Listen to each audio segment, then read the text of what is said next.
আমরা ব্যক্তিগতভাবে হয়তো অনেক ভালো আছি, জাতিগতভাবে আমরা ভালো নাই। জাতির মেরুদণ্ডই হচ্ছে শিক্ষা। শিক্ষার ক্ষেত্রে আমরা আসলে এখন ভালো না। আর এর বাইরে যে শিক্ষা সিস্টেম, যেটা আমরা বলি মাদ্রাসা সিস্টেম, মাদ্রাসা কারিকুলাম, এইটা যদি না থাকতো তাহলে আমার মনে হয় যে বাংলাদেশ থেকে ইসলাম অনেক আগেই মিটে যায়। এই জায়গাতেও কিছু সমস্যা আমরা ফেস করছি এখন। যেমন আমরা এখানে কওমি আলিয়া এরকম ভাগ হয়ে যাচ্ছি। তারপরে কোনো কোনো ক্ষেত্রে আমরা আমাদের নিজেদের বুঝটাকে প্রাধান্য দেওয়ার জন্য সিলেবাসটাকে আমাদের মতো করে সাজাচ্ছি। কিন্তু একটা চিরন্তন চিরায়ত সিলেবাস আমরা এখন পর্যন্ত প্রণয়ন করতে 100% সমর্থ হই নাই। কি সিলেবাস? যেটার মধ্যে ইসলামিক এবং জেনারেল শিক্ষার একটা সমন্বয় থাকবে, এরকম সিস্টেম কিন্তু আমরা এখন পর্যন্ত মানে উঁচু লেভেল থেকে বাস্তবায়িত হতে দেখিনি। এখানে প্রবলেমটা হচ্ছে কি যে আমরা অনেকে হয়তো মুফতি হয়ে যাচ্ছি, ইফতা দিয়ে ফেলছি, কিন্তু আমরা ভৌগোলিক বিষয়গুলো সম্পর্কে খোঁজখবর রাখতেছি। অর্থনীতি আমরা খুব একটা বুঝতে পারছি না, ওয়ার্ল্ড ইকোনমিক্সের কথা বলছি আমি। তারপরে গ্লোবাল জিও পলিটিক্স আমরা বুঝতে পারতেছি না। আমরা কোনো কোনো ক্ষেত্রে এই বর্তমান বিশ্বের সংকটগুলো মোকাবেলা করতে পারতেছি না। কোরআন হাদিস আমাদের হাতে আছে, এটা দিয়ে আমরা ওয়ার্ল্ডকে চ্যালেঞ্জ করতে পারতেছি না। এদিকে কিন্তু কোরআন হাদিস আমি শিখছি, এটা কিছুটা সংস্কারের দাবি রাখে। এটা ওলামায়ে কেরামরা বুঝবেন এবং তারা ফিকির করছেন যে কীভাবে এটাকে আরও আপডেট করা যায়। মূল জিনিস ঠিক থাকবে, কিন্তু সমসাময়িক উপকারী জ্ঞানগুলো আমাদের দরকার আছে। আমরা কথা বলছি যে মাইক্রোফোন দিয়ে, যে রেকর্ডিংগুলো হচ্ছে, আমাদের হাতে যে ফোনগুলো অনেকের, এগুলো কাইন্ডলি ভিতরে রাখেন। তারপরে প্রযুক্তিগত বিষয়, অ্যাপস, গুগল, ফেসবুক, ইউটিউবিং, যে কোনো প্ল্যাটফর্মের দিকে তাকান, কোনোটাই মুসলমানদের ক্রিয়েট করা না। কেউ অসুস্থ হয়ে গেলে যে হসপিটাল আপনি যাচ্ছেন, সেই হসপিটালটা আপনারা প্রতিষ্ঠা করেন নাই, আমরা করি নাই, ওটা করেছে কোনো সেকুলাররা। প্রযুক্তিগতভাবে তারা এগিয়ে যাচ্ছে এদিক দিয়ে। প্রযুক্তি ওদের হাতে, তথ্য ওদের হাতে, ডেটা ওদের হাতে, উন্নত প্রযুক্তি যেটা দিয়ে আপনার গোপন জীবন পর্যন্ত মনিটর করা যায়। আপনি আপনার ওয়াইফের সাথে কি কথাবার্তা বলেন, যদি আমি চাই এবং আমার কাছে অথরিটি থাকে, আমি সেটা মনিটর করতে পারবো। তাহলে এটা আমাদের হাতে নাই। আমরা এখানে পিছিয়ে গেছি, তথ্য প্রযুক্তির ক্ষেত্রে আমরা কিন্তু অনেক পিছিয়ে গেছি। ইন্টারনেট সেকশনে আমাদের অবদান কি? আমরা কতগুলো ইসলামিক অ্যাপস তৈরি করতে পেরেছি, কতগুলো আমরা ডাটাবেস তৈরি করতে পেরেছি, সার্চ ইঞ্জিন আমাদের কতগুলো আছে, আমাদের ডাটাবেস কতগুলো। তো এগুলো ভাবতে হবে। আমাদের মানে যে তথ্য প্রযুক্তির বড় বড় কোম্পানিগুলো, এগুলোর মালিক কতজন মুসলমান? তো বেশিরভাগ ক্ষেত্রে আমরা দেখা যাচ্ছে কি যে এগুলো আমাদের হাতে না থাকার কারণে, আমরা পিছিয়ে পড়ার কারণে আমরা ইহুদি খ্রিস্টানদের উপর নির্ভরশীল হয়ে পড়েছি। যে আমরা অনেকে ব্যক্তিগতভাবে ভালো আছি, তো শিক্ষা সিস্টেমটা কিন্তু ধ্বংস হওয়ার কথা। এখান থেকে বের হওয়ার জন্যে, এখান থেকে জাতিকে বের করার জন্যে আমাদের সবার আগে দরকার দ্বিমুখী শিক্ষার মেরুকরণটা দূর করা। দ্বিমুখী শিক্ষার মেরুকরণটাকে দূর করতে না পারলে আমরা আমাদের জাতিটাকে নিয়ে শঙ্কিত। সামনে আমাদের সন্তানদের ভবিষ্যৎ কী হবে, তারা নীতি নৈতিকতার ক্ষেত্রে কোন জায়গায় নামতে পারে, এটা নিয়ে আমরা সত্যি উদ্বিগ্ন। আল্লাহ পাক আমাদেরকে বোঝার তৌফিক দান করেন। যেভাবে আমরা এগিয়ে যাচ্ছি, যদি দেখা যায় যে আজকে থেকে 5 বছর পরে বা 10 বছর পরে একটা ছেলে একটা ছেলেকে বাসায় নিয়ে আসে, নিয়ে এসে বলে যে বাবা আমরা বিয়ে করেছি, মা আমরা বিয়ে করেছি, নাউজুবিল্লাহ, যদিও সে বাইরের দিক থেকে ছেলে কিন্তু ভিতরে জানো সে মেয়ে। তো আমরা কিন্তু অবাক হব না যা চলছে এগুলো দেখতে থাকলে। বদর, উহুদ, খন্দকের নাম নেন কিভাবে মুখ দিয়ে? খন্দকের যুদ্ধে নবী সাল্লাল্লাহু আলাইহি ওয়াসাল্লাম নিজে না খেয়ে পেটে 2টা পাথর বেঁধে খাল খনন করেছেন। প্রচণ্ড ঠান্ডার মধ্যে ফ্যানের নিচে বসে আছি, এসির মধ্যে বসে আছি, গাড়িতে করে আসলাম, আমাদের ধৈর্য কুলায় না। হ্যাঁ, তায়েফে আমি গিয়েছিলাম কয়েকদিন আগেই।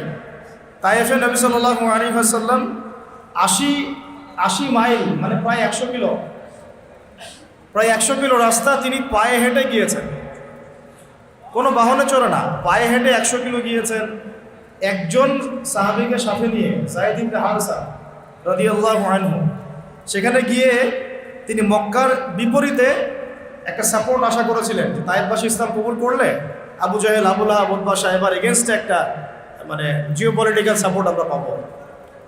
সেখানে তারা তো ইসলাম কবুল করেই নাই, বরং তিনটা বড় বড় গোত্র, আব্দে ইয়ালাইল, আব্দে মাসউদ আর হাবিব বিন আমর, এই তিনটা বড় বড় গোত্র ছিল, তিন ভাইয়ের। ইসলাম তো কবুল করেই নাই। 1.5 মাস নবীজি পরিশ্রম করেছেন, 1.5 মাস। কত মাস? 1.5 মাস পরিশ্রম করেছেন, পায়ে হেঁটে গিয়েছেন গ্রীষ্মকালের জুন জুলাই মাসের তপ্ত রোদের নিচে, মরুভূমির ওয়েদারে, আমাদের মতো কমফোর্টেবল ওয়েদার না। 1.5 মাস থেকেছেন, দাওয়াত দিয়েছেন, দাওয়াত তো একজন কবুল করেই নাই, উল্টা নবী সাল্লাল্লাহু আলাইহি ওয়াসাল্লামকে রক্তাক্ত করে তায়েফ থেকে বের করে দিয়েছে। সেই নবীর উম্মত আমরা একদিন, এক রাত, 1 ঘন্টা 2 ঘন্টা ধৈর্য হারা হয়ে যায়। আমরা দিন কায়েম করবো কিভাবে? কায়েম করা আর দিনের দাওয়াত দেওয়া এগুলো এক জিনিস না। আজকে আসছি, আমি দিনের দাওয়াত দিয়ে চলে গেলাম, এখানে দিন প্রতিষ্ঠা হবে, এমন না বিষয়। দিন প্রতিষ্ঠা মানে হচ্ছে এমন একটা বৃক্ষ রোপণ করা যার শেকড়টাও পবিত্র, যার ডালপালা পবিত্র, ফলও দেবে কি পবিত্র। এখন আমরা ফল আশা করতেছি, ডালপালা নিয়ে পড়ে আছে, আজকে এই ইস্যু, কালকে সেই ইস্যু। বাস্তবতা হচ্ছে ওই শেকড়টাই পচে গেছে,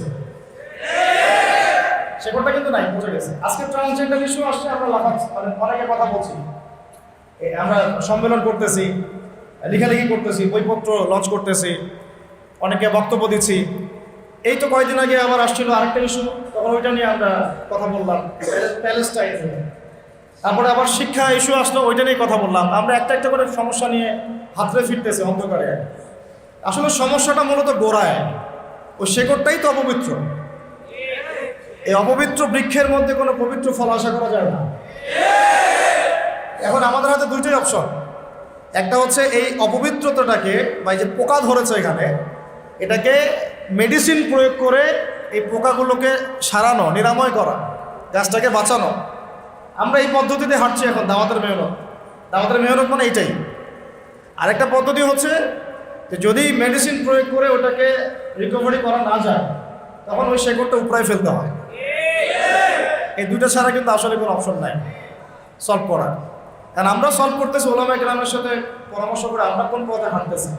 আমরা হাঁটতেছি এখন কিন্তু মেডিসিন দেওয়ার পথ।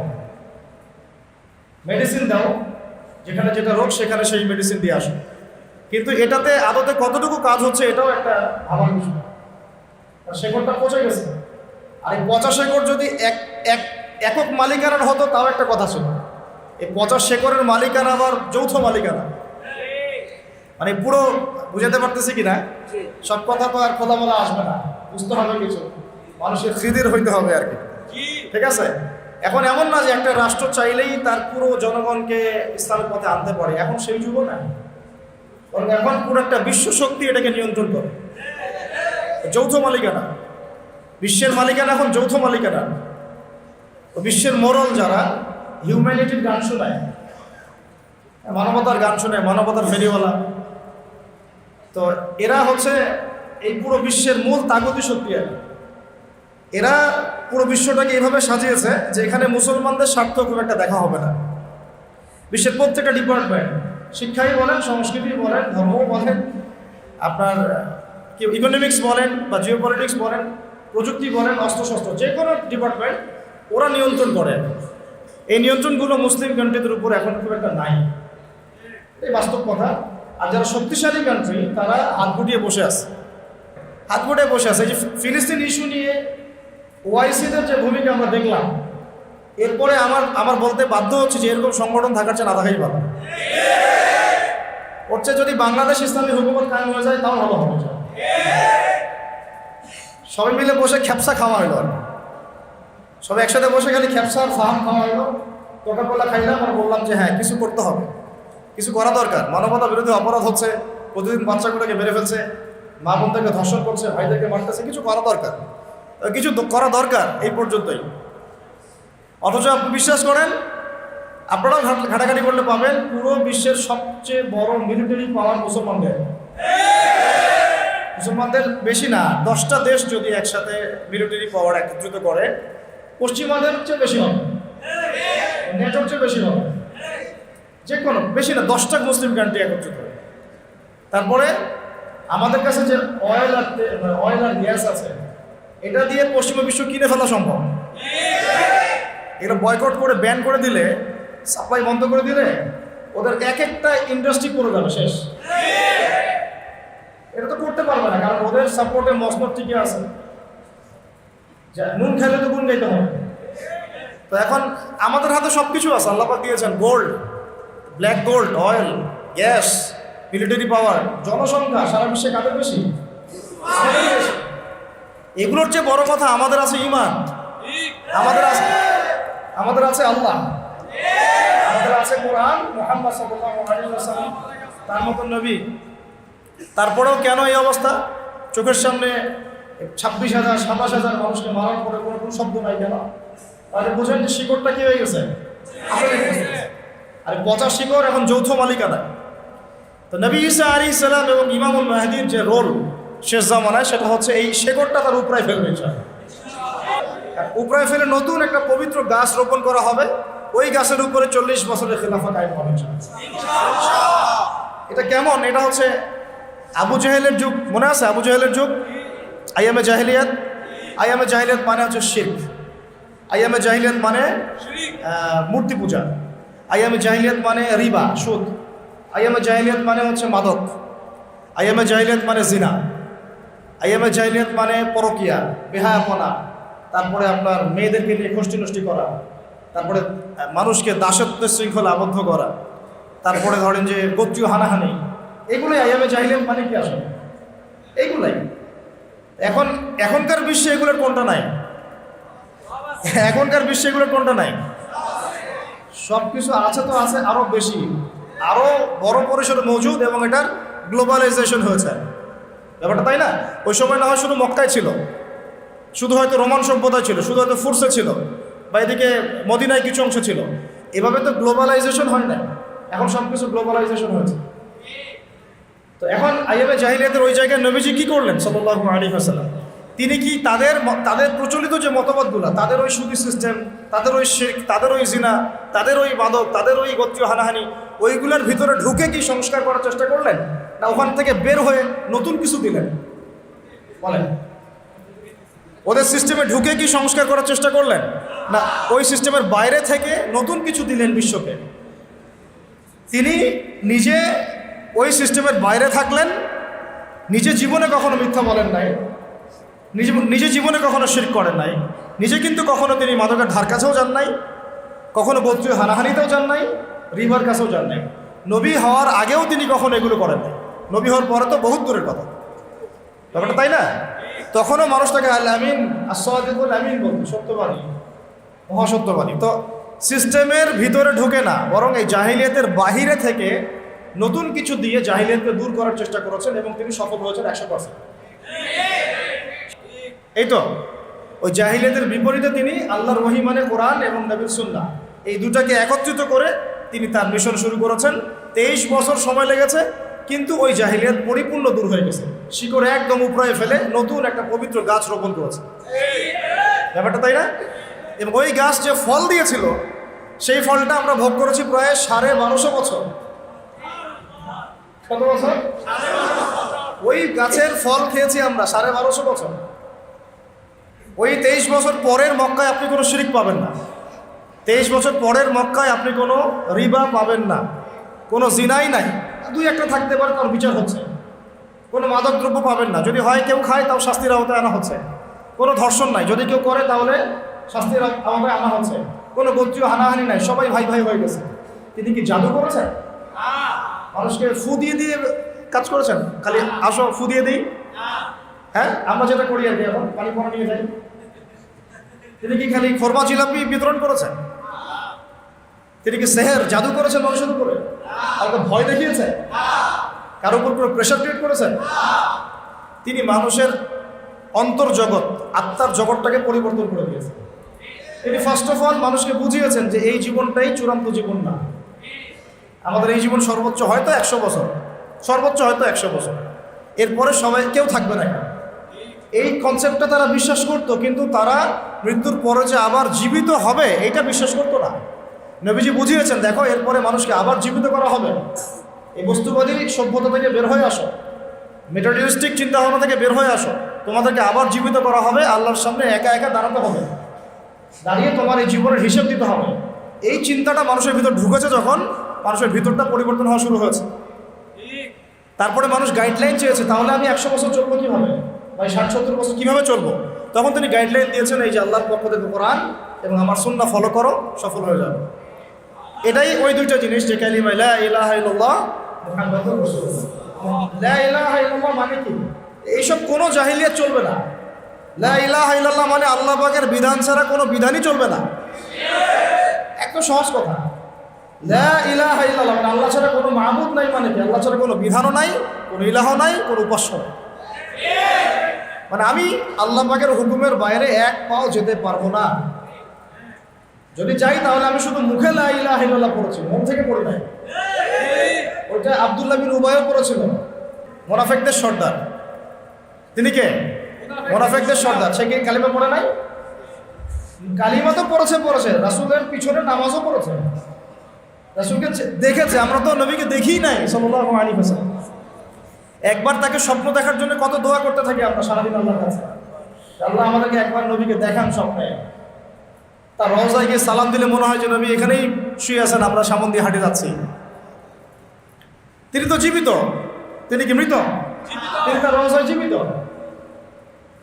তো তারা নবীকে সচক্ষে দেখেছেন, কালিমাও পড়েছে, নবীর পিছনে নামাজও পড়েছে, তারপরেও জাহান্নামের অতল তলে যাচ্ছে কেন? কারণ সেই কালিমা শুধু মুখে পড়েছে, সেটাকে বাস্তবে প্রতিফলন করে নাই। লা ইলাহা ইল্লাল্লাহ মানে আল্লাহ ছাড়া কোনো বিধান চলবে না, আল্লাহ পাক ছাড়া কোনো ইলাহ নাই, কোনো উপাস্য নাই। আমার ইবাদত, আমার সালাত, আমার জিকির, আমার তাসবিহ তাহলিল, আমার অর্থনীতি, আমার রাজনীতি, আমার ব্যবসা, আমার বাণিজ্য, আমার পরিবার, আমার ব্যক্তি জীবন, আমার শিক্ষা, আমার সংস্কৃতি, আমার পুরো জীবন, আমার মরণ সব আল্লাহ। সোজা কথায় আল্লাহ পাক ছাড়া আমাদের এক ডানে বামে পা ফেলার কোনো সুযোগ নাই। আল্লাহর বিধান ছাড়া ডানেও যেতে পারবো না, বামেও যেতে পারবো না। এর নাম লা ইলাহা ইল্লাল্লাহ। বলেন এখন আছে আমাদের সমাজে এটা? নামাজে লা ইলাহা ইল্লাল্লাহ আছে, এখান থেকে বের হন আপনি আবার সুদ খাচ্ছেন। ওইখানে তো লা ইলাহা ইল্লাল্লাহ থাকলো না, থাকলো? এখান থেকে বের হন আপনি আবার ওই গণতান্ত্রিক ওই যে সো-কল্ড পশ্চিমা রাজনীতি করতেছেন। ওটাও একটা মাসালা আছে, এই যুগে আবার কিভাবে করতে হয় ওটা নিয়ে আমি আলোচনা করতে যাচ্ছি। কিন্তু ওটা সুন্নত না। ওটা কি না? ওটা সুন্নত না, ওটা নবী সিরাত থেকে শিক্ষা না। এটা অনেকে বলে মন্দের ভালো, কি বলে অনেকে, এ মন্দের ভালো আর কোনো উপায় নাই, এইভাবেই যদি কিছু করা যায়, কিন্তু এটা সিরাতের পথ নয়। মন্দের ভালো বলেন অনেকে। যাই হোক, এখান থেকে বের হয়ে গিয়ে আপনি আবার যখন সংস্কৃতিতে যাচ্ছেন, অন্যদের সংস্কৃতি ফলো করছেন। এখান থেকে বের হয়ে নামাজ থেকে বের হয়ে শিক্ষা নিতে যাচ্ছেন, ওখানে অন্যের শিক্ষা ব্যবস্থা ফলো করছেন। এখান থেকে বের হয়ে আপনি ব্যবসা বাণিজ্য চাকরি বাকরি করছেন, ওখানে গিয়ে আবার অন্যের বিধান ফলো করছেন। লা ইলাহা ইল্লাল্লাহ সব জায়গায় থাকলো কোথায়? এটা নবী সাল্লাল্লাহু আলাইহি ওয়াসাল্লাম ওই যে গাছের কথা বলছে, পবিত্র গাছ, এর শেকড়টাই হচ্ছে লা ইলাহা ইল্লাল্লাহ। সহজ কথায় আল্লাহ পাক ছাড়া কোনো ইলাহ নাই, আল্লাহ পাক ছাড়া কোনো বিধান নাই, আল্লাহর হুকুম ছাড়া আমি ডানাও যেতে পারবো না, বামও যেতে পারবো না। আমাকে তার হুকুম মেনেই চলতে হবে। জীবনের যে ক্ষেত্রেই থাকি না কেন, যাই করি না কেন, তার হুকুম মেনেই করতে হবে। এটাই হচ্ছে লা ইলাহা ইল্লাল্লাহ। আরও আছে মুহাম্মাদুর রাসূলুল্লাহ। এটা অর্থ কি? আমি একজনকে আদর্শ মেনে নিয়েছি, আমার একজন রোল মডেল আছে, আমার একজন মুর্শিদ আছে, আমার একজন কি আছে, নেতা আছে, আমার একজন উসওয়াতুল হাসানা আছে, যাকে ছাড়া আমি আবার ডানে বামে যেতে পারবো না। আমি এখন মুহাম্মদুর রাসূলুল্লাহ সাল্লাল্লাহু আলাইহি ওয়াসাল্লাম পড়েছি মানে আমার জীবনের প্রত্যেকটা বিভাগ তার সুন্নাহ মাফিক ঢেলে সাজাইতে হবে। আমি আমার চেহারাটা নিজের মন করা বানাতে পারবো না। আমার চেহারা তেমনই হইতে হবে যেমন নবীর ছিল। মানে আমার গোফ বুটলে কেটে ফেলতে হবে, আমার দাড়ি হলে ছেড়ে বড় করতে হবে। কাটলে আমি এক মুষ্টি হয়তো কাটতে পারি, সেটা অন্য মাসালা, আর একটা আলাদা মাসালা যদি কাটতেই হয়। আমার পোশাক আমি যা ইচ্ছা তাই পরতে পারবো না, আমি যা ইচ্ছা তাই যেভাবে ইচ্ছা খাইতে পারবো না। আমরা খাওয়া দাওয়া করি না, আমাদের বেশিরভাগের খাওয়া দাওয়া সুন্নতের খেলাফ। আমরা খাবার টেবিলেই হেরে গেছি। এই মুসলমানরা জিহাদের মাঠে জিততে পারবে না, কারণ তারা খাওয়ার টেবিলেই হেরে গেছে। ম্যাক্সিমামের খাওয়া ঠিক নাই। আমরা কেউই পেটের 3 ভাগের 1 ভাগ খাই না, 1 ভাগ ফাঁকা রাখি না, 1 ভাগ পানি খাই না। আমরা পারলে 7 পেট খাই। এই জন্য আমাদের ফিজিক্যাল স্ট্রেংথও কম, মেন্টাল স্ট্রেংথও কম এবং ক্রিয়েটিভিটিও কম। দেখবেন সৃজনশীলতাও কম। আমরা কিন্তু অ্যাক্টিভ জাতি না এবং খুব মানে জজবাতিও না। আমি তো বেশ কয়েকদিন বলেছি যে আমাদের ইয়াং ছেলেপেলেরা যেই বয়সে, সরি ফর মাই ল্যাঙ্গুয়েজ, না আমাদের ইয়াং ছেলেরা যেই বয়সে ওয়াশরুমের ভিতরে হস্তমৈথুন করে, ওই বয়সে মুহাম্মদ বিন কাসিম মাত্র 17 জন ঘোড়সাওয়ার নিয়ে সিন্ধুর রাজা দাহিরকে পরাজিত করে ভারতবর্ষ জয় করেছিলেন। তাহলে বুঝেন আমাদের সাথে তাদের পার্থক্য কত, মানে শেকরের যে সিংহ পুরুষ তাদের সাথে আমাদের আসলে পার্থক্য কত বেশি, এটা কি বুঝতে পারেন? আমরা অনেকে মনে করি নামাজ পড়তেছি, আমরা একটা ইসলামিক ভালো পরিবেশে আছি, মনে হয় যে সব কায়েম হয়ে গেছে। আসলে না।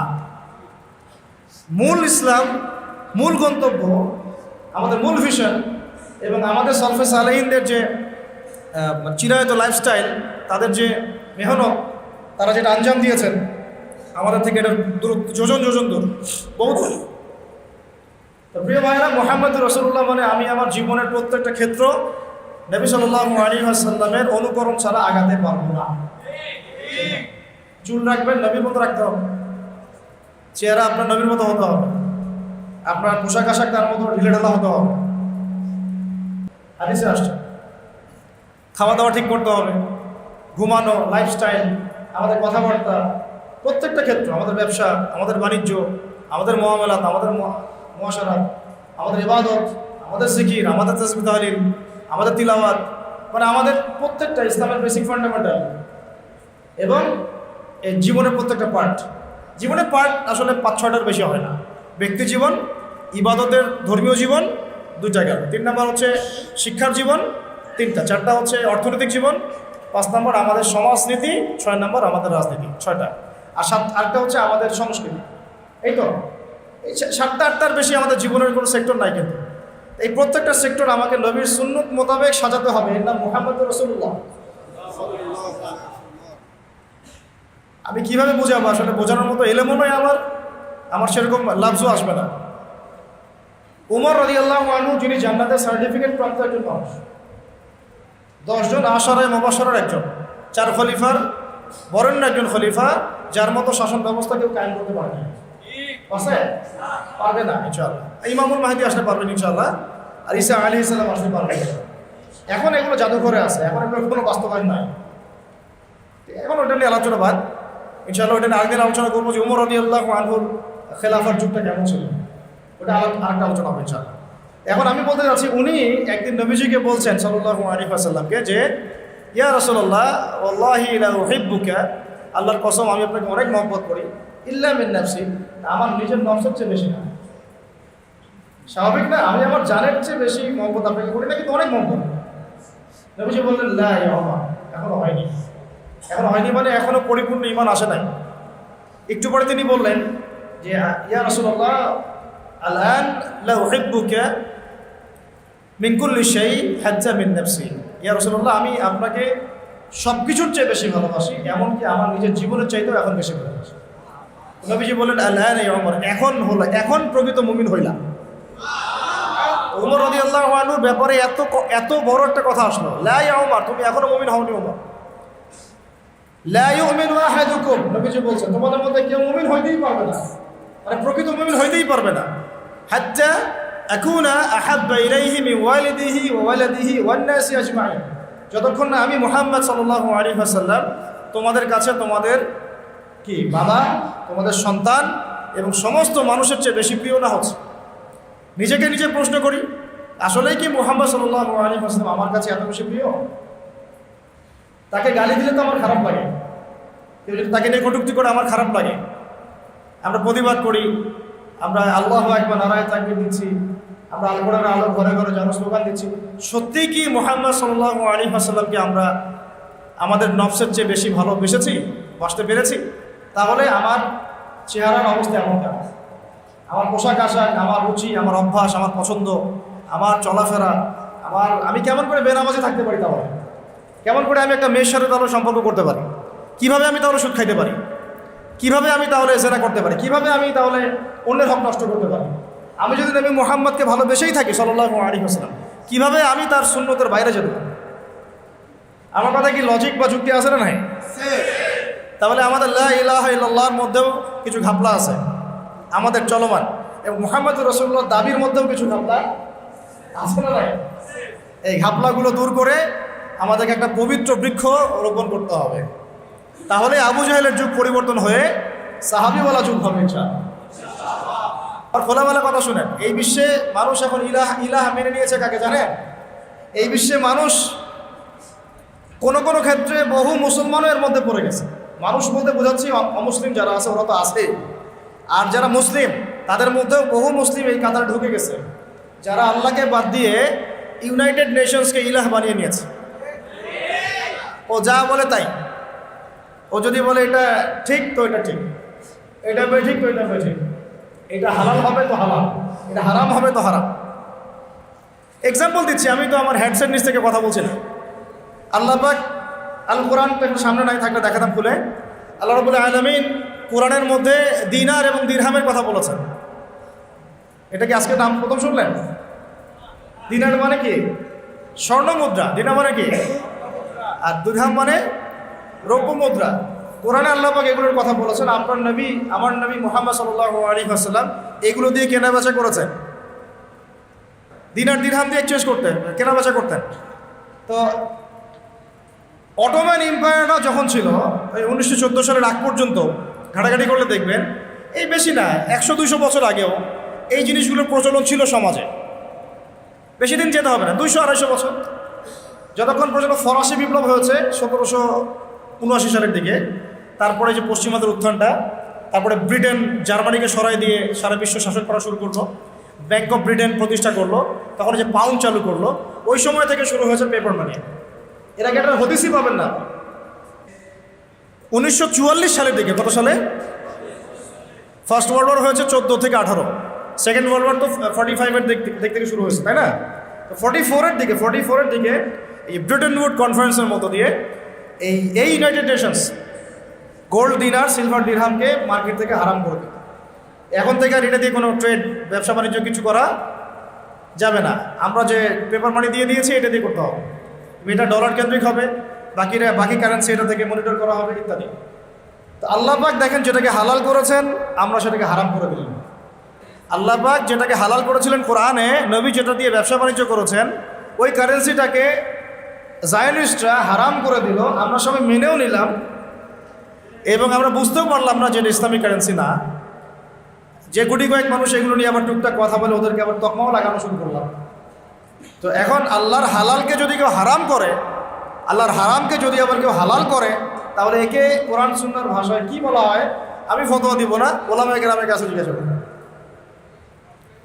এখন আমি এমনি বলি নাই যে আমরা এদেরকে ইলাহ বানিয়ে নিয়েছি। ইলাহ মানে কি? যার কথা মেনে চলা হয়, যে আমার উপাস্য, যার কথা আমি ভক্তি শ্রদ্ধার সাথে মেনে চলি, যে আমাকে বলে উঠো আমি উঠি, যে বলে বসো আমি বসি, এই তো ইলাহ। এমনকি প্রবৃত্তির যে কথাটা আছে, আমরা প্রবৃত্তি, মনের বাসনা, মন চাচ্ছে একটা মেয়ের সাথে জেনা করবেন, কথা বলবেন, ফিল্ম মিক্সিংয়ে যাবেন, মন চাইলে আপনি চলে গেলেন। এই মন যে চাইলে আপনি করলেন, এটাকেও বলা হচ্ছে প্রবৃত্তির দাসত্ব। প্রবৃত্তির সূরা ফুরকান খুললে দেখবেন, আর আইতা মান ইত্তাখাযা ইলাহাহু হাওয়াহু আফাআনতা তাকুনু আলাইহি ওয়াকিলা। আল্লাহ পাক বলছেন, হে নবী, আপনি কি সেই ব্যক্তির জিম্মেদারি নিতে চাচ্ছেন যে তার নফসকে, প্রবৃত্তিকে ইলাহ বানিয়ে নিয়েছে? প্রবৃত্তিকে ইলাহ বানিয়ে নেওয়া মানে কি? মন যা চায় সে তাই করতে চাচ্ছে। মন চাইলে একটু ড্রিঙ্কস করে ফেল, মন চাইলে একটু আমি এখন নামাজ বাদ, আগে পাবজি খেলবো, ওইটা হচ্ছে ওই গেমসটাকে সে ইলাহ বানাই নিল, প্রবৃত্তিটাকে। মন চাইলো যে আমি একটা পর্ন দেখে ফেলাই, নাউজুবিল্লাহ, তখন ওই যে প্রবৃত্তির চাওয়াটা, এটাকে সে ইলাহ বানাই নিল। আর এটাকে আল্লাহ পাক ইলাহ বলছেন। আর আইতা মান ইত্তাখাযা ইলাহাহু হাওয়াহু, যে ব্যক্তি তার হাওয়াকে ইলাহ বানিয়ে নিল। তাহলে ইলাহ শব্দের ব্যাখ্যা বুঝতে পারলেন? তাহলে এখন বলেন বৈশ্বিক প্রেক্ষাপটে আমাদের ইলাহ কি এখন আল্লাহ পাক আছেন না নাই? বাস্তবতায় আসলে ওয়ার্ল্ড অ্যাফেয়ার্সে নাই। আল্লাহ এবং তার রাসূল যাই বলুক, এরা কানও দিবে না। ওরা যা বুঝে, ওরা যা চিন্তা করে, ওরা যা লিখবে, ওইটাই তাদের কাছে ইলাহ। মাদক হালাল না হারাম? আপনি বলছেন হারাম, আল্লাহ বলছেন হারাম, নবী বলছেন হারাম, কিন্তু বহু কান্ট্রিতে লাইসেন্স দেওয়া হয়েছে কি হয় নাই? তার মানে এখানে আমরা প্রবৃত্তিকে ইলাহ বানিয়ে নিলাম। সুদ হালাল না হারাম? বলেন। আপনারা বলছেন হারাম, আমি জানি হারাম, আল্লাহ বলছেন হারাম, রাসূল বলছেন হারাম, কিন্তু সমাজ বলছে এটা ফরজ। সমাজ কেন বলবে না? কারণ সমাজের উপর আছে রাষ্ট্র, রাষ্ট্রের সেন্ট্রাল ব্যাংক আছে, ওর মধ্যে সুদ আসতেছে। সেন্ট্রাল ব্যাংককে বলতে বাধ্য করা হচ্ছে, because world bank, IMF, federal reserve ওর উপরে আছে, ওরা আবার সুদ চাপাচ্ছে। বিভিন্ন কান্ট্রি থেকে লোন নিতে হলে আমাকে সুদে নিতে হচ্ছে। আমরা ওই যে কারেন্ট জালে আটকা পড়ে গেছি। কি জালে আটকা পড়ছে? সুদে, রিবার, কারেন্ট জালে আটকা পড়ে গেছে, বেরোনোর সুযোগ নাই। হয়তো এই যুগটার কথাই নবীজি বলছিলেন সাল্লাল্লাহু আলাইহি ওয়াসাল্লাম, এমন একটা যুগ আসবে যে মানুষ যারা রিবা থেকে বেঁচে থাকতে চাইবে তাদের গায়েও সুদের ছিটা ফোটা গিয়ে পড়বে। এখন আমরা বেঁচে থাকতে চাচ্ছি, দেখবেন আপনার কাছে ছিটা ফোটা গিয়ে লাগতেছে। এখন সুদের মানে একটা ছোট্ট একটা গ্রামে গিয়েও দেখবেন যে বহু সুদী এনজিও কাজ করতেছে। এখন সুদের এই কারবার এত বেশি তৎপর যে এরা কোনো ক্ষেত্রে একটা রাষ্ট্রের শক্তিকে জিম্মি করে ফেলতে পারে, এত গভীর এদের ব্যবসা বাণিজ্য। এখন আমাকে একটা প্রশ্নের উত্তর দেন দেখি, এই চাচা, ওই চাচা, আমি, আপনি, আমরা যদি সুদ না খাই আমাকে পুলিশ ধরে নিয়ে যাবে? আমাকে কি আইনের আওতায় আনা হবে? আমাকে সরকার চাপ দিবে? আমরা যদি মাদক না খাই তাহলে কি আমাকে জোর করে খাওয়াবে? সরকার চাপ দিবে? না খাওয়ার অপরাধে ধরে নিয়ে যাবে? তাহলে বুঝতে পারলাম যে আমরা নিজেরাই সুদ খাচ্ছি, আমরা নিজেরাই মাদক খাচ্ছি। আপনি মাদক খায়েন না, মাদকের ব্যবসা চলবে না। আপনি সুদ খায়েন না, সুদের ব্যবসা চলবে না। আপনি খ্রিস্টান হয়েন না, ওরা ইসাই মুসলিমদের তৎপরতা চালাতে পারবে না। আপনি ওই যারা আল্লাহ নবী সাল্লাল্লাহু আলাইহি ওয়াসাল্লামের পরেও নবুয়ত দাবি করতেছে, নাউযুবিল্লাহ, ওই যে কি নাম, কাদিয়ানী, ওদের বিজনেস আপনি ওটা লঞ্চ করেন না, ওদের সাথে সম্পর্ক রাখেন না, তাহলে আপনি সেফ থাকলেন।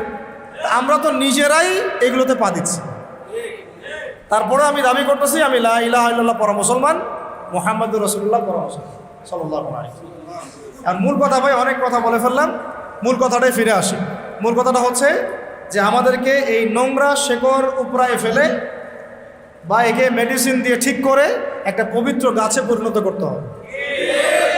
আর এই দায়িত্বটা ব্যক্তিগতভাবে কোনো ব্যক্তির না, এই দায়িত্বটা কোনো ইমাম সাহেবের একার না, কোনো সরকারের একারও না, প্রশাসনের কোনো বিভাগের একার না, ওলামায়ে কেরামের একার না। এই দায়িত্বটা আমাদের এই 16 কোটি মুসলমানের। সবাই যদি যার যার জায়গা থেকে কাজ শুরু করেন বা দায়িত্ব পালন করা শুরু করেন, ইনশাল্লাহ দেখবেন সমাজ ঠিক হয়ে গেছে। মনে করেন আমরা আজকে নিয়ত করলাম আমরা এখানে যারা আছে কেউ সুদ খাবো না, সুদের বাণিজ্য বাড়বে না কমবে? একটু হলেও তো কমবে, কমবে তো। যদি আমরা নিয়ত করি আমরা 15 কোটি মুসলমান কেউ সুদ খাবো না, তাহলে সুদের বাণিজ্য কমবে না বাড়বে? ওরা ব্যবসা গুটায় চলে যাবে, খায় না, আমি থাকে কি করবো? কথাটা বুঝেন। মাদকের অনেক কারবার চলতেছে, ইয়াবা থেকে শুরু করে ফেন্সিডিল, গাঞ্জা, হিরোইন, কত কি। আর আমরা যদি ইয়াংদেরকে বুঝাতে পারি এই 7 কোটি ইয়াং জেনারেশন কেউ মাদক খাবে না, ওরা কি ব্যবসা করতে পারবে? এভাবে একটা একটা করে ধরেন, সমস্যা এভাবে সলভ করতে হবে। শিক্ষা, আমি এই শিক্ষা নিব না, আমি কোরআন সুন্নাহ ভিত্তিক শিক্ষা নিব। জোর করে চাপাবে আমাকে? প্রয়োজনে তখন যদি 10 কোটি মুসলমান বলে যে আমরা এইসব শিক্ষা নিব না, আমরা শুধু কোরআন সুন্নাহ ভিত্তিক জেনারেল শিক্ষা নিব, সমস্যা নাই। কোরআন সুন্নাহ ভিত্তিক জেনারেল শিক্ষা নিব, কোনো সমস্যা নেই। কিন্তু কোরআন সুন্নাহ বিবর্জিত শিক্ষা নিব না।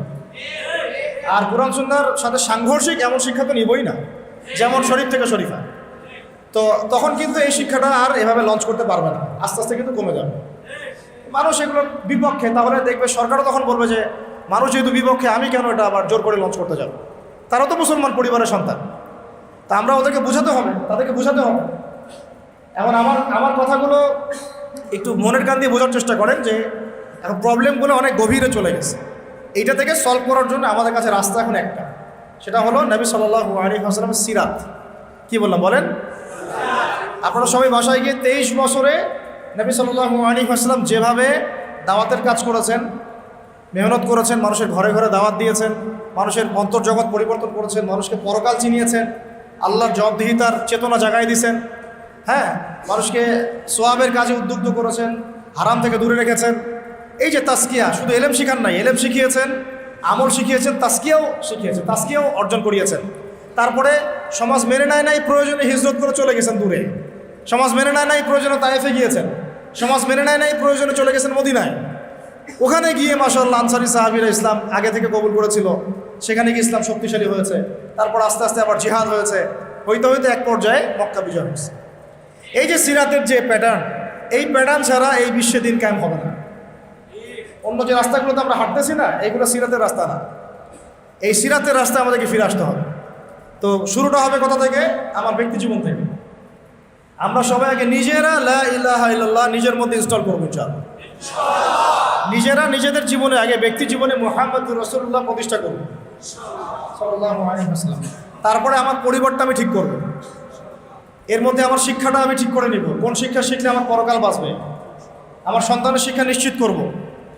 আমি আমার এলাকার মধ্যে আমার সামর্থ্য অনুযায়ী দাওয়াতের কাজ করব। আমাদেরকে দাওয়াতে মেহনত করতে হলে গভীর জ্ঞান অর্জন করতে হবে। এই কারণে উলামায়ে কেরামের সোহবতে আসতে হবে, এসে আমাদেরকে সিলেবাস মেনটেন করে পড়াশোনা করতে হবে। তারপরে নিজের উপর সে আমলটা আবার প্রতিষ্ঠা করতে হবে। নিজে আমল না করে মানুষকে তো বলা যায় না। তারপরে কি আমাদের সন্তানদেরকে মানুষ করার পরে আমাদের রিজিকটা আমরা হালাল করতে হবে, পুরো হারাম যেন না ঢুকে। মা বোনদেরকে পর্দায় রাখতে হবে। তারপরে আমর বিল মারুফের কাজ করতে হবে, নাহি আনিল মুনকারের কাজ করতে হবে। এভাবে উলামায়ে কেরামদেরকে একটা জায়গায় আনার চেষ্টা করতে হবে। বিভক্তি বাড়ানো যাবে না, ঐক্যবদ্ধ করার চেষ্টা করতে হবে। এভাবে কাজ করতে থাকেন এবং সর্বমহলে দাওয়াত পৌঁছাতে হবে। শুধু মসজিদের মুসল্লিরা শুনবে, পার্লামেন্টের মানুষরা শুনবে না এমন না, তাদেরকেও ইসলাম শেখাতে হবে, তাদেরকে ইসলাম জানাতে হবে। আমার বিশ্বাস, দৃঢ় বিশ্বাসে তারা, আমি বিশ্বাস করি তারা 100% ইসলাম বুঝেই না, বুঝলেও অনেকে মানতে চান না, অনেকে বুঝেন না, অনেকে বুঝেও মানতে চান না। আমার বিশ্বাস তারা বুঝেন না, ইসলামের গভীরতা বুঝেন না। হয়তো আপনারা মডারেট ইসলাম ফলো করতে চান, ওই যে আমেরিকান ভার্সন অফ ইসলাম, ঠিক আছে, ব্রিটিশ ভার্সন অফ ইসলাম, এগুলো ভালো লাগে। কিন্তু মুহাম্মদ সাল্লাল্লাহু আলাইহি ওয়াসাল্লামের তরিকা, এই পথ, এই সিরাত, এই সুন্নাত, এই যে দিন লা ইলাহা ইল্লাল্লাহ প্রতিষ্ঠা করা, এটা আপনাদের কান পর্যন্ত হয়তো পৌঁছাচ্ছে না। সব মহলে দাওয়াত দিতে হবে। আমাদের প্রশাসনের ভাইদেরকে দাওয়াত দিতে হবে, আমাদের রাজনৈতিক ব্যক্তিবর্গকে দাওয়াত দিতে হবে। কাউকে অবহেলা করে দূরে সরাই দেওয়া যাবে না, ঘৃণা করা যাবে না, কাছে টানতে হবে, কাছে টেনে দাওয়াত দিতে হবে। আল্লাহ নবী আবু জেহেলকে দাওয়াত দেন নাই? বলেন। এখানে মনে রাখবেন, আল্লাহ নবী সাল্লাল্লাহু আলাইহি ওয়াসাল্লাম আবু জেহেল, আবু লাহাব, উতবা, শায়বা, এত বড় বড় কাফেরদেরকেও দাওয়াত দিয়েছেন। তিনি দাওয়াত দিয়েছেন, আবার তেল মারেন নাই। কথা বোঝার চেষ্টা করেন। তিনি দাওয়াত দিয়েছেন, তেল দেন নাই। তেল দেওয়া বুঝেন? আমরা দাওয়াত দিই না, তেল মারি। আমরা তেল মারার চেষ্টা করি কিছু স্বার্থ হাসিলের জন্য। তেল মারা বন্ধ করেন, তাদেরকে দাওয়াত দেওয়ার চেষ্টা করেন। তাদেরকে দাওয়াত দিতে হবে, দাওয়াত, সব মহলে দাওয়াত, একদম উঁচু লেভেল থেকে শুরু করে আমাদের শিক্ষাবিদ, বুদ্ধিজীবী, প্রশাসন, আমজনগণ, যুবক যুবতী, আমাদের তরুণ তরুণী, আমাদের যারা আছেন উলামায়ে কেরামদের মধ্যে যদি কোনো ত্রুটি থাকে, আমরা আপোষে বসে আমরা সেটা নিয়ে ডিসকাস করবো করে এই দাওয়াতটাকে সর্বমহলে যখন ছড়ায় দেওয়া যাবে, ডিভাইডেশনের শেষ নাই। আর এই কারণে আমরা এখন পর্যন্ত বিজয় লাভ করতে পারি নাই। ঠিক আছে, সবাই সবার যার যার জায়গা থেকে মনে করতেছি অনেক কিছু করে ফেলছি। আদতে বিশ্বাস করেন, এখন অন্য কান্ট্রির অমুসলিম যারা পশ্চিমা বিশ্বে, তারাও বুঝে ফেলছে যে মুসলমানদেরকে মারা এখন খুব সহজ, কারণ এক ভাইকে মারলে আরেক ভাই আগাবে না। 10টা-12টা কান্ট্রির মাঝখানে তারা কিভাবে ফিলিস্তিনকে ধ্বংস করে ফেলল। আশপাশে 10টা কান্ট্রি আছে, কেউ আগাচ্ছে না। ওরা খুব ভালো করেই জানে মুসলমানরা আর আগের মতো ওই ইন্নামাল মুমিনুনা ইখওয়ার মধ্যে নাই। এদের একটাকে মারলে বরং আরেকটা মিষ্টি বিতরণ করবে। কথা বুঝতে পারছেন না? এটা ওরাও বুঝে ফেলছে। এই কারণে এই গোড়ার সমস্যাগুলো আমাদেরকে সলভ করতে হবে। সলভ হয়ে যাবে দেখবেন, তখন ইনশাআল্লাহ তাআলা একটা ইউনাইটেড মুসলিম কমিউনিটি গড়ে উঠবে। তখন আমরা তো কারো ক্ষমতার দিকে হাত বাড়াচ্ছি না, আমরা চাচ্ছি যারা আছে তারাই ইসলামটা প্রতিষ্ঠা করুক। ঠিক আছে, আমরা দাওয়াত দিতে চাচ্ছি যাতে যারা আছে তারাই যেন ইসলামটাকে কি করে, প্রতিষ্ঠা করে। আল্লাহ নবী আবু জেহেলকে কি বলেছিলেন জানেন? আবু জেহেল, আবু লাহাব, উতবা, শায়বা এসে প্রস্তাব দিচ্ছে, তুমি কি সুন্দরী নারী চাও? বলে নাউজুবিল্লাহ, 100টা মেয়ে বিয়ে দিব তোমার, আরবের সুন্দরী সুন্দরী। তুমি কি আমাদের কাবা ঘরের চাবি চাও? তুমি কি আমাদের ক্ষমতা চাও? তুমি কি আমাদের সব খাজানা চাও? খাজানা বুঝেন? মানে সম্পদ, এগুলো চাও? সম্পদ, নারী, ক্ষমতা, এগুলো টোপ দিল তাকে। তুমি কি এগুলো চাও? যদি চাও তাহলে এগুলো দিচ্ছি তোমাকে। তুমি লা ইলাহা ইল্লাল্লাহ মুহাম্মাদুর রাসূলুল্লাহ দাওয়াত দেওয়া বন্ধ করে দাও। এটা তাকে প্রস্তাব দেওয়া হলো। আর তিনি পাল্টা রিপ্লাই করতেছেন কি, যে আপনারা শুধু একবার একটা কালিমা পড়েন, এই সম্পদ, এই নারী, এই ক্ষমতা যেগুলোর কথা বলছেন এগুলো তো আমার দরকারই নাই। আপনারা খালি একটা কালিমা পড়েন, শুধু আরবের না পুরো বিশ্বের রাজত্ব পাবেন ইনশাআল্লাহ। তারা তো তখন পড়লই না, ওই যে আবু লাহাব তখন পাথর নিক্ষেপ করা শুরু করলো, নাজিল হয়ে গেল তাব্বাত ইয়াদা আবি লাহাবি। তো আমরা কারো মানে ক্ষমতার দিকে হাত বাড়াচ্ছি না, আমরা আমভাবে মূল দাওয়াতটাকে প্রচার করতে হবে। আর এই প্রচার করার দায়িত্ব শুধু একজন ব্যক্তির না, সবাইকেই প্রচার করতে হবে। ওই যে কথাটা বললাম যে আমাদের কাজগুলো এখান থেকে চলে আসবে, ইলম অর্জন, আমল বাড়ানো, পরিবার গঠন, হালাল রিজিক, দাওয়াতের মেহনত এবং উম্মাহকে ঐক্যবদ্ধ করার চেষ্টা করব। সব মহলে দাওয়াত দেন, সেটা দেখবেন আজকে রেজাল্ট পাচ্ছি না হয়তো আমরা, আজকে থেকে 20 বছরের মধ্যে দেখবেন রেজাল্ট চলে আসছে। আল্লাহ চাইলে সম্ভব। সময় যেভাবে দ্রুত পরিবর্তিত হচ্ছে, আল্লাহ চাইলে আগামী 20 বছরে অনেক কিছু হয়ে যেতে পারে, হতে পারে না? এখন আপনি যে টিকটক প্রজন্মটা দেখতেছেন, এটা পশ্চিমাদের বিগত 20 বছরের পরিশ্রমের ফসল। বিগত 20 বছর পরিশ্রম করে ওরা এই জেনারেশন তৈরি করছে। আমরাও যদি একটা লক্ষ্য স্থির করি যে আমরা এইভাবে আগাতে চাই, আমরা ব্যক্তি জীবন আগে পরিবর্তন করব, আমার পরিবারটাকে পরিবর্তন করব, আমি আমার সমাজের দায়িত্ব নিব, আমি সৎ কাজে আদেশ করব, অসৎ কাজে নিষেধ করব, আমি হালাল খাবো, অন্যকে হালালের দিকে ডাকবো, আমি দাওয়াতের মেহনত করব, ইলম অর্জন করবো, ওলামায়ে কেরামের সোহবতে থাকবো, তাদের সাথে পরামর্শ করে আমি চলবো। ইনশাআল্লাহ দেখবেন আপনার দ্বারা লাখ লাখ ছেলে পেলে ইনশাআল্লাহ পরিবর্তন হয়ে গেছে, মেয়েরা পরিবর্তন হয়ে গেছে। প্রত্যেকটা এলাকায় যদি এরকম করে মসজিদ ভিত্তিক দাওয়াত হয়, তালিম হয়, বক্তব্য থাকে, ঠিক আছে, এরকম ইসলামী হালাকা হয়, এভাবে দিনের প্রতিষ্ঠা হয়, প্রচার হয়। আমরা যেগুলো দেখতেছি যে মাহফিলে ফ্যান্টাসি, এই ফ্যান্টাসি দিয়ে দিন কায়েম হয় না, ফ্যান্টাসিতে দিন কায়েম হয়, ফ্যান্টাসি দিয়ে হবে। ওই সাহাবিওয়ালা, ওই যে সিরাত থেকেই বারবার সিরাতের কথা ফিরে আসতেছে, ওই 23 বছরের সিরাত সবার মুখস্থ থাকা চাই। এই সিরাতটাকে আপনি ভালো করে পড়লে বুঝতে পারবেন কীভাবে আল্লাহ নবী সাল্লাল্লাহু আলাইহি ওয়াসাল্লাম ওই শেকড়টাকে উপরে ফেলে, নোংরা শিকড় উপরে ফেলে পবিত্র একটা বৃক্ষের বীজ বপন করে এটা ফল দিয়েছে। আল্লাহ পাক আমাদেরকে সেই পথে হাঁটার তৌফিক দান করেন।